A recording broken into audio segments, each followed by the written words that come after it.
There were already two guys standing at my desk when I got back from lunch. Both of them were wearing suits that were way too expensive for a casual Wednesday afternoon. One of them was flipping through my yellow sticky notes like they were court subpoenas, examining my scribbles about server architecture and database queries. The other guy was holding my company laptop out in front of him like it was contaminated with anthrax. I'm Miles Vance, 58 years old, and I spent the last 20 years building the entire back-end infrastructure for Apex Dynamics from the ground up. Now, I was standing in the middle of the engineering floor, holding a half-eaten turkey sandwich, watching corporate goons pack up my life. Mr. Vance, the one with the thinner tie, said, not even bothering to look up at me. We've been instructed to collect all company assets. The screen currently read, route connected. I just nodded calmly, placed my lunch down next to the stapler they had just wiped down for fingerprints and said, let me just grab my personal bag. I didn't just grab my bag. While they were busy pretending to be federal agents, I reached under my chair, peeled off the strip of heavy-duty tape, and grabbed the encrypted flash drive I had hidden there 3 years ago. I slid it into my jacket pocket and walked straight past the framed motivational poster outside the HR suite that read, we're all one big team here. 5 minutes later, I was standing in line at the parking garage kiosk. My phone vibrated in my pocket. It wasn't a text from a coworker offering condolences. It was an automated system log 1436. Unauthorized instance access attempt detected 1437. Tier 3 permissions escalated by user, system 1438. Asset AGS, initiated contingency mode doint 1439, failover countdown. T-minus 7 hours 21 minutes. He looked up at the digital display showing the parking rates. The parking attendant waved me through without even making eye contact. It all felt so aggressively normal. Except absolutely nothing was normal anymore, because Aegis wasn't supposed to wake up. It was a self-healing, hyper-adaptive infrastructure management system I built to keep Apex Dynamics running smoothly, even when our idiot executives pushed updates that should have tanked the whole network. If someone had triggered that specific protocol, they weren't just poking around looking for old files. They were trying to clone her. They thought they had fired me neatly and cleanly, like deleting a row on a spreadsheet. What they had actually done was detonate a digital tripwire, buried so deep in the company's infrastructure that even the guys who wrote our compliance manuals didn't know it existed. I pulled out of the garage and merged onto the highway, thinking back to how we got here. Julian Pierce, the new CEO. Julian was one of those guys who looked like he stepped out of a catalog for luxury watches, all buzzwords, zero substance. He took over a year ago and immediately started talking about streamlining operations and trimming the fat. To guys like Julian, a 58-year-old lead architect making a high salary is just a giant red bullseye on the balance sheet. He didn't care that I knew every single line of code that kept our payment gateways from crashing during peak hours. He only cared about the quarterly earnings report. So, he brought in his own people. Specifically, a smooth-talking tech strategist named Natalie. Natalie had an impressive resume full of startup jargon, but she couldn't code her way out of a wet paper bag. She spent her days organizing useless agile synergy meetings and taking credit for the optimizations my team implemented. I saw the writing on the wall months ago. I knew they were planning to push me out and let Natalie take the reins. But they didn't want to just fire me. They wanted to steal Aegis. They wanted to take the proprietary system I built, strip my name off it, and pretend Natalie was the genius behind our flawless uptime. What they didn't realize was that I never formally signed over the intellectual property rights to the Aegis core engine. I built the prototype on my own time, on my own hardware, before Apex Dynamics even had an office. It was integrated into their systems, sure, but the underlying architecture was mine. By trying to clone it and strip out my copyright management information, they weren't just being greedy corporate sharks. They were stepping right into the jaws of federal law, specifically 17 U.S.C. Section 1202, the integrity of copyright management information. By the time I pulled into my driveway, the sun was starting to dip behind the trees. I walked into the house, tossed my keys on the counter, and poured myself a tall glass of iced tea. The screen was bathed in a glowing crimson hue. Protocol Crimson was active. The first phone call came at exactly 4:15 p.m. It was Simon from DevOps. Simon was a good kid, used to bring me black coffee every Tuesday morning. Now his voice was cracking like a teenager going through puberty. "Miles," he stammered, breathing heavily into the receiver. "Miles, please." The client-side sync just duplicated 20,000 invoices across the entire European node. Nobody can override it. The admin passwords aren't working. Diane from legal is literally screaming in the hallway. I leaned back in my chair and watched the lines of code cascading down my screen. "Aegis is awake, Simon," I said quietly, keeping my voice perfectly level. "And she is incredibly unforgiving when it comes to betrayal." "What? What are you talking about?" "Miles, you have to remote in. You have to fix this before it hits the media. Julian is losing his mind." "Tell Julian he can call me himself," I said, "and tell him to bring his checkbook." I hung up the phone and set it face down on the desk. The show was just getting started. But they forgot one crucial detail. I was the architect, and I knew exactly where all the structural weak points were. I watched the crimson dashboard light up my home office like a warning beacon. Every blinking node on the screen represented a failed override attempt by the IT department back at Apex Dynamics. They were panicking. I could practically smell the desperation radiating through the fiber optic cables. My phone started buzzing again, vibrating violently against the wooden desk. It was Diane, the head of legal. Diane was a corporate shark who wore tailored suits and treated employee contracts like medieval torture devices.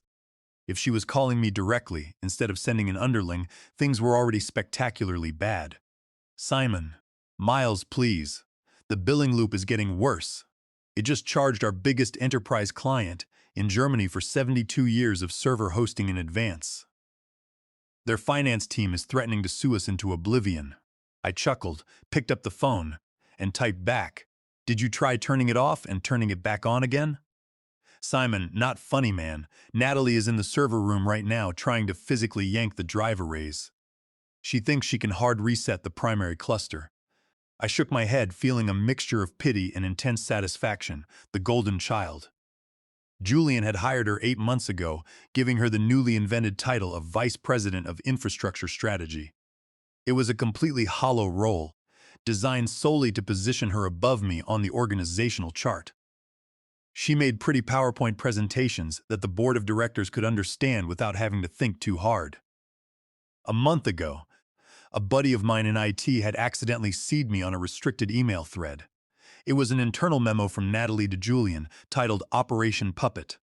The memo outlined a detailed plan to quietly clone the entire Aegis backend, migrate it to a newly partitioned server under her administrative control, and then terminate my employment to drastically reduce legacy payroll overhead. They thought Aegis was just a static piece of software. They thought it was a simple database management tool they could copy and paste like a Word document. They didn't understand that Aegis was an organic, highly complex web of dependencies that I had meticulously woven together over 2 decades.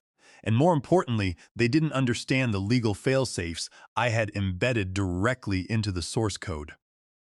When I first designed the core engine, I embedded my proprietary copyright management information, digital watermarks, licensing checks, and author attributions deep within the execution logic. Aegis wasn't just checking for system errors, she was constantly verifying her own integrity. If she detected an unauthorized attempt to copy her structure or alter her ownership metadata, she didn't just throw an error code. She initiated Protocol Crimson. Protocol Crimson was a defensive mechanism.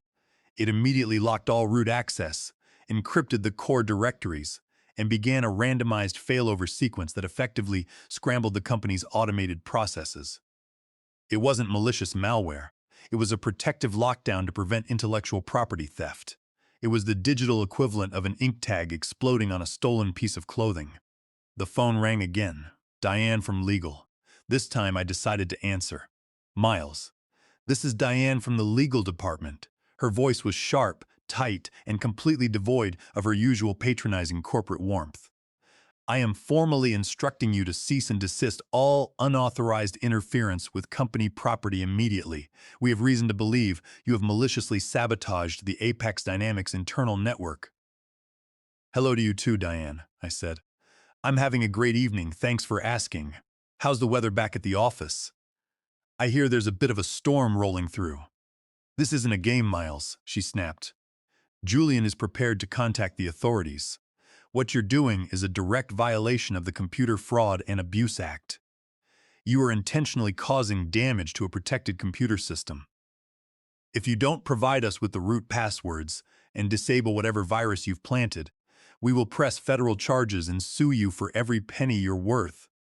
Diane, did you even read my original employment contract? Or did you just skim it before you let Julian's new pet project try to steal my life's work? Your contract explicitly states that all work produced during your tenure is the intellectual property of Apex Dynamics. She fired back, reciting the standard corporate boilerplate like a trained parrot. Actually, Diane, it says that all work produced on company time, using company resources, belongs to Apex. But if you bother to look at the master architecture file, you'll see that the Aegis core engine predates my employment by 14 months. I licensed it to the company. I didn't sell it to you. There was dead silence on the line. What happened today wasn't a malfunction, Diane, and it wasn't sabotage, I continued, my voice dropping the playful tone and turning dead serious. It was an automated defense protocol triggered by an unauthorized cloning attempt. By doing so, your beloved company just committed a direct violation of 17 U.S.C. Section 1202, tampering with copyright management metadata. And because you tried to create an unauthorized derivative work, you've also run right into 17 U.S.C. Section 106. That is absurd, Diane stammered, though her voice lacked its previous venom. She sounded shaky. We own the servers. You own the metal boxes, I corrected her. I own the brain that makes them work. When you fired me and revoked my access, my licensing agreement was effectively terminated. Aegis realized she was being held hostage by hostile actors, so she locked her doors. If you want her to open them again, Julian is going to have to talk to me himself, and he better bring an apology that's as big as the invoice I'm about to send him. Miles, we have clients threatening to walk. We have the board of directors demanding an emergency briefing in 3 hours. We can't wait. Then you better tell Julian to swallow his pride and pick up the phone, I said coldly. Because Protocol Crimson is set to escalate to Phase 2 in exactly 4 hours, and you really don't want to see what Phase 2 looks like. I reached over and ended the call, cutting off whatever panicked response Diane was formulating. I took a deep breath, staring at the red lights flashing across my monitor. The corporate machine thought it could just grind me up and spit me out. But they were about to learn that when you try to replace the guy who built the engine, you shouldn't be surprised when the whole vehicle crashes into a brick wall. The clock on my wall ticked past 6:00 p.m. The crimson hue of my monitor cast long, dramatic shadows across my home office. I was sitting barefoot in my favorite recliner, eating a bowl of reheated chili, watching the corporate empire of Apex Dynamics slowly burn to the ground in real time. My phone vibrated again. This time, it was a text from Julian Pierce himself. Julian, Miles, this is getting out of hand. Turn the system back on and come into the office tomorrow morning so we can discuss a transition plan. I read the message and actually laughed out loud. The sheer, unadulterated arrogance of the man was almost impressive. He had just orchestrated a hostile takeover of my intellectual property, fired me under the guise of an organizational restructuring, and now he was trying to order me around, like I was still on his payroll. I set the phone down without replying, let him sweat. Before he took over, Apex Dynamics actually had a decent corporate culture. We were a tech firm built by engineers, for engineers. We valued stability, innovation, and doing things the right way. Then the original founders retired, the board brought Julian in from some massive private equity firm, and everything changed overnight. Julian didn't care about the product, he cared about the packaging. He cared about optics, quarterly margins, and maximizing shareholder value right up until the moment the whole house of cards collapsed. She was the shiny new packaging. She didn't know how the engine worked. But she knew how to wax the exterior and sell it to the board as a revolutionary new vehicle. They thought my 20 years of experience made me a highly paid relic. They thought Aegis was just a static machine that would keep running forever on autopilot, and that Natalie could just step in, take the credit, and cash the bonus checks. 10 minutes passed. Another text from Julian. Julian. Miles. I am not playing games. We are bleeding money by the second. Aegis locked you out because your VP of strategy tried to illegally strip my copyright metadata from the source code. You violated 17 USC, Section 1202. It's a federal offense to remove or alter copyright management information to facilitate infringement. Go ahead and call the feds.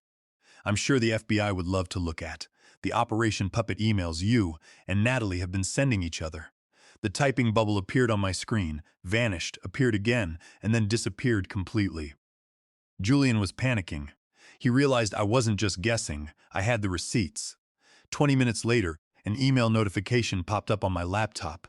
It was an automated calendar invite from the Apex Dynamics Executive Assistant System. Subject: Emergency Board of Directors Briefing. Live stream required attendees: Julian Pierce, Diane, Legal. Executive Board, optional attendees: Miles Vance, Observer. I raised an eyebrow. Julian had actually invited me to watch his execution.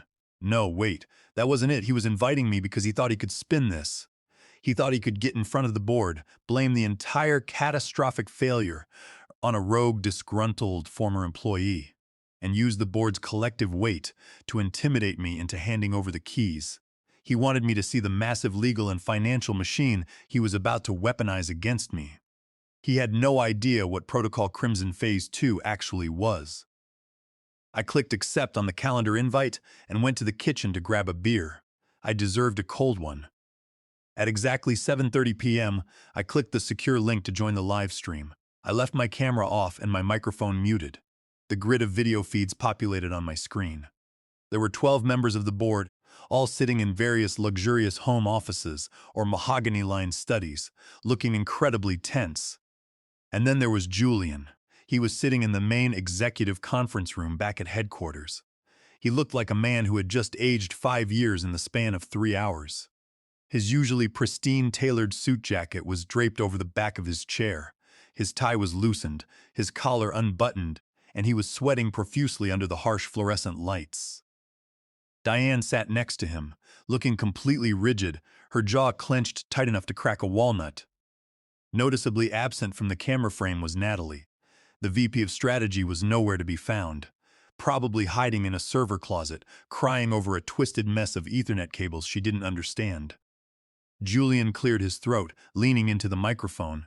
"Thank you all for joining on such short notice," he began, his voice lacking its usual commanding baritone.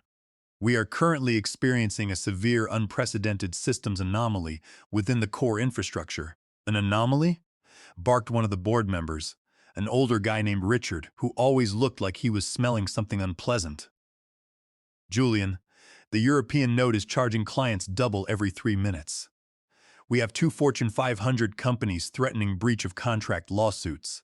This isn't an anomaly, it's a catastrophic failure. What the hell is going on?" Julian held up his hands in a placating gesture. "We've identified the root cause. It appears that our former lead architect, Miles Vance, deliberately installed a malicious dead man's switch prior to his termination today. When his access was revoked, it triggered a network-wide lockdown." Diane leaned forward, adjusting her glasses. "We are already preparing federal litigation under the Computer Fraud and Abuse Act," she stated confidently. "We will be seeking immediate injunctive relief." I took a slow sip of my beer. They were playing exactly the cards I expected, and she wasn't done playing. Suddenly, my crimson dashboard flashed a bright, warning yellow. The countdown timer had hit 0. Protocol Crimson Phase 2 was initiating. "Julian," another board member interrupted, squinting at his screen. "I just received an automated email from our client relations portal. It looks like a transparency report. It was sent to all Tier 1 clients." Julian's face drained of whatever color was left. "A what?" "A transparency report," the board member repeated, reading off his screen. "It says, Notice of Critical Security Breach. At 1436 Isistal, Apex Dynamics Executive Management authorized an illegal cloning operation of the proprietary Aegis infrastructure, deliberately bypassing internal security protocols and violating federal copyright statutes. To protect client data integrity, the system has locked down." Dead silence fell over the conference call. You could have heard a pin drop in that room. The board members stopped looking angry and started looking absolutely terrified. Did you try to steal proprietary software without clearing the legal rights? Julian opened his mouth, but no words came out. He looked at Diane, who suddenly looked very interested in the grain of the conference table. I smiled, clicked my microphone icon, and unmuted myself. "Evening, gentlemen," I said, my voice echoing loudly through the executive conference room. "I hope you don't mind if I chime in." The collective gasp from the 12 board members was audible even through the compressed audio of the live stream. In the executive conference room, Julian physically jumped in his chair, his head snapping toward the camera as if I had just materialized in the room. Diane looked like she wanted to crawl under the table and never come out. I clicked the video button, turning my camera on. I was still sitting in my recliner, wearing an old faded t-shirt, holding a half-empty bottle of beer. I looked relaxed, comfortable, and completely in control, which was exactly the opposite of how Julian looked. "Miles," Julian stammered, his voice shaking. "You are trespassing on a secure, restricted executive call. I am ordering you to disconnect immediately." "Actually, Julian," I replied casually, taking another sip of my beer, "you sent me the calendar invite. Optional attendee. I decided to exercise my option. And since I'm currently the only person on the planet who knows how to stop Aegis from permanently deleting your entire client database, I suggest you sit down and shut up." Julian's mouth snapped shut. He leaned so close to his webcam I could see the broken blood vessels in his nose. "Miles, did you or did you not sabotage the company's network?" "Richard, it's good to see you," I said calmly. "I did not sabotage anything. I built a highly secure proprietary defense system to protect the network from malicious actors. Today, those malicious actors turned out to be your CEO and his newly appointed Vice President of Strategy." "That is a complete fabrication," Julian yelled, slamming his hand on the table. "He's disgruntled. He was terminated for performance issues and now he's holding the company hostage." "Performance issues?" I laughed. "Julian, the system I built has maintained a 99.9% uptime for the last 7 years. The only performance issue I had was refusing to participate in your ridiculous corporate buzzword bingo meetings." Before Julian could interrupt again, I moved my mouse and clicked the share screen button. I didn't need their permission. Aegis had completely compromised the internal meeting software, granting me absolute root control over the presentation feed.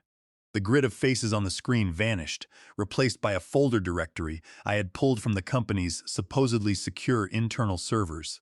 The folder was titled, "Operation Pup." "Let me show you gentlemen exactly what your CEO has been spending his time on," I said, my voice turning cold and authoritative. I opened the first file, a detailed PDF memo. This is an internal strategy document drafted by Natalie and approved by Julian 3 weeks ago. As you can see, the objective was to secretly clone the entire Aegis backend architecture, migrate it to a newly partitioned server, and then terminate my employment to save on legacy payroll costs. I scrolled down to the highlighted section of the document.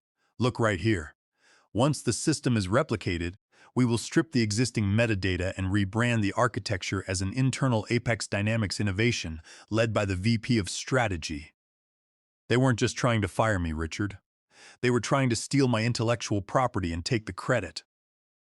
The silence on the call was deafening. The board members were reading the document, their eyes scanning the screen in horrified disbelief. "But it gets better," I continued, opening a series of internal chat logs. "Here are the Slack messages between Julian and Natalie from yesterday." Natalie asks, "What if he encrypted the core licensing files?" Julian responds, "Just force the clone.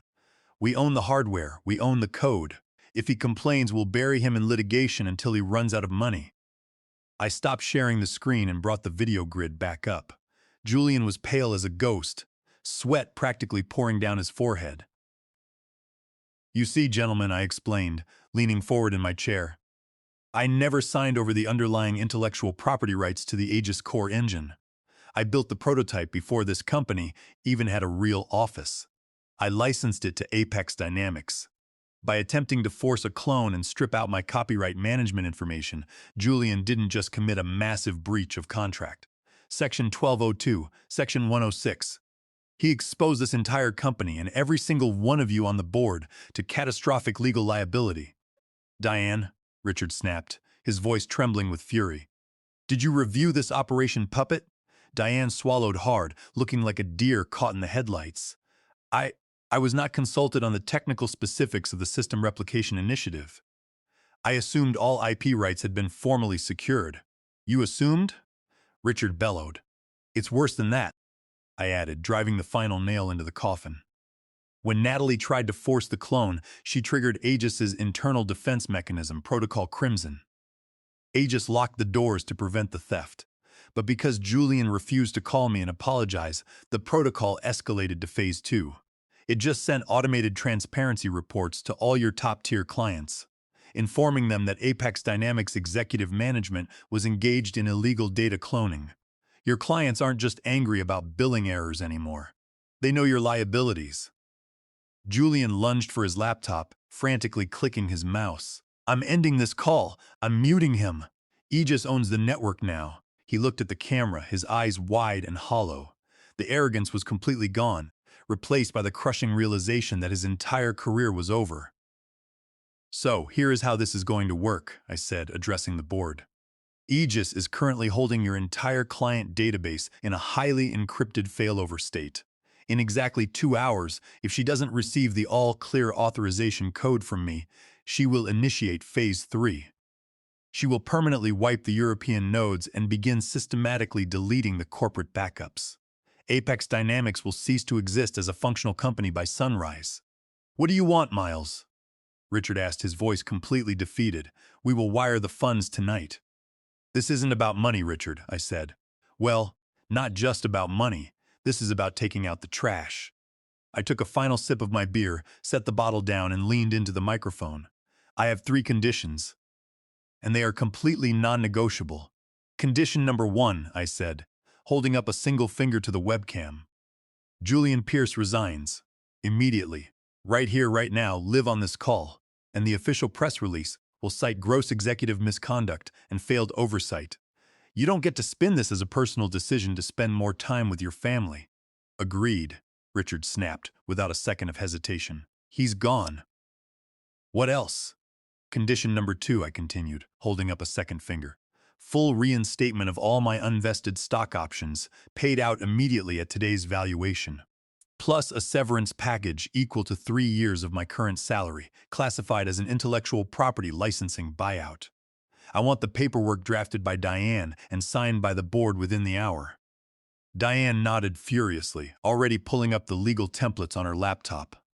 I can have it ready in 10 minutes, she said, eager to prove her usefulness and avoid going down with Julian's sinking ship. Condition number 3, I said, leaning closer to the camera, letting my voice drop to a low, dangerous register. She is terminated for cause. Corporate espionage, and unauthorized tampering with proprietary systems. She gets no severance, no glowing letter of recommendation, and her name is removed from every single internal project file. She didn't build this company. I did. I absolutely refuse to share my legacy with a ghost. The silence hung heavy in the virtual room. It was complete and utter capitulation. They had tried to play chess with the guy who built the board, and they had lost everything. Diane is drafting the paperwork now. Once it's signed, how do we stop the system from wiping the servers? I replied, I do. Have the signed documents waiting for me at the front desk. I finished my beer, tossed the bottle into the recycling bin, and grabbed my car keys. I had a flash drive in my pocket that was currently worth more than the entire net worth of the board of directors. The drive back to the Apex Dynamics headquarters was surreal. The city streets were quiet, bathed in the orange glow of the streetlights. When I pulled into the company parking garage, the same attendant who had waved me through earlier that afternoon just stared at me with wide eyes. I took the elevator up to the executive floor. The building felt like a tomb. It was dead quiet, save for the faint hum of the air conditioning. The usual chaotic energy of a tech firm in crisis was gone, replaced by the suffocating atmosphere of total defeat. I walked past the glass-walled offices. I saw Simon from DevOps sitting at his desk, his head buried in his hands. When he looked up and saw me, his jaw practically dropped to the floor. I gave him a small, reassuring nod and kept walking. I didn't bother knocking when I reached Julian's corner office. I just pushed the heavy glass door open and walked in. Julian was sitting behind his massive oak desk, staring blankly at the wall. He had taken his tie off completely.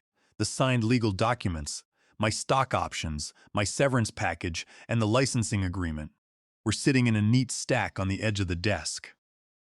I picked up the papers, quickly scanning the signatures. Everything was in order.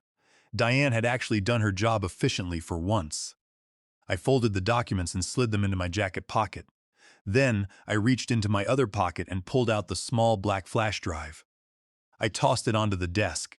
It landed with a sharp clatter that made Julian flinch. "There's your company," I said quietly. "The decryption keys for Aegis are on that drive." He slowly reached out and picked it up. He looked up at me, his eyes hollow, completely stripped of the arrogant corporate bravado he had wielded like a weapon for the past year. "Why didn't you just let it crash?" Julian asked, his voice barely above a whisper. "Why come back and save it?" I looked at him, feeling absolutely nothing but pity. "Because chaos is temporary, Julian, and it's bad for business. But humiliation is permanent. You thought you could steal my life's work because you didn't understand the difference between owning the hardware and owning the architecture. You built a career on taking credit for things you didn't understand. Now, every single person in this industry knows exactly what you are." He didn't have a response. There was nothing left to say. I turned around and walked out of the office. No security escort, no HR exit interview, no fake corporate goodbyes. As I pushed through the revolving doors and stepped out into the cool night air, my phone vibrated in my pocket. I pulled it out and looked at the screen. It was a final push notification from the Aegis backend. Protocol Crimson deactivated, threats neutralized, core systems restored. Goodbye, Creator. I smiled, sliding the phone back into my pocket. I wasn't going back to Apex Dynamics, and I sure as hell wasn't retiring. I was already planning my next move.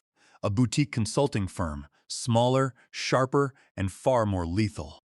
If they wanted to play with fire, I was more than happy to show them what a real inferno looked like. Thanks for sticking around for the ride. If you've ever had a boss try to take credit for your late nights and hard work, you know exactly why I built that kill switch. Stay sharp, protect your code, and I'll see you in the next one.